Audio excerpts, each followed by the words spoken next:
Hey, welcome to the produce garden again. Now, I just want to do a 3-4 part series on growing tomatoes.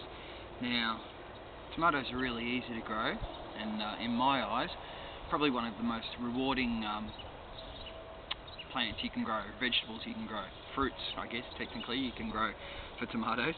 Now, they're easy to grow. Now, I'm just going to run through this part really quickly. All I've done, now, I've just used seedlings this year. Usually I keep seeds from last year's crop and I plant them and then keep it going from there, grow the tomatoes, keep the seeds, grow the tomatoes, rah rah rah. Now this year I've just used seedlings. My seeds went walkabout, so I don't know what happened to them this year, so no seeds, but that's alright. Now the seedlings I've gone for this year is one that I grow every year. It's called First Prize, which I've got along the front here and up the end, which you probably can't see out of camera. And I've also got Mighty Reds. Now I've kept the tags here and here, so I know which one's which.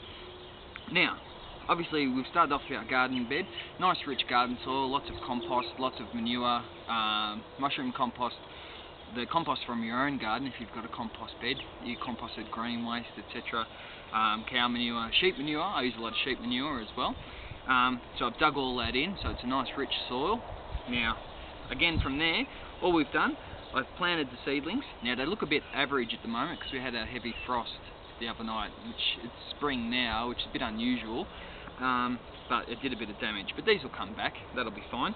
Now I've just planted them obviously in rows. Now you can see I've got them about 20-25 centimetres apart, which is pretty close. Now I'd probably have them a little bit further apart, but I'm a bit pushed for space this season. Because tomatoes, I don't grow tomatoes in the same spot year after year. I'll change it, so I'll go over a rotation of 4 different plots. So each year I'll put it in each different spot. After 4 years, of course, I can come back to the first spot. I don't like to plant them in the same spot every year, year after year. Now, obviously, put them in. Now what I've done, we've planted them, watered them in. I've mulched around these, you can see. Now you've probably realised from the other videos that I'm a big fan of sugarcane mulch. Being a product of the sugarcane industry, I think it's, rather than burn it, it's something good that we can reuse. And it's cheap enough. You can get a big bale of it, compact bale, for about $15 or so. And a bale, because it is a compact bale, goes a long way. So you can use it heaps. A lot of people complain about it, saying, oh, it blows away. Look, if you water it in, keep it watered over the top. This spot where we are now is quite windy. It just doesn't blow away. Water it over the top when you first put it down, and it just kind of mats down and just stays there. So just do that, and if you keep it dry, it'll blow away. But just water it in when you first plant it. Now, we've put these in.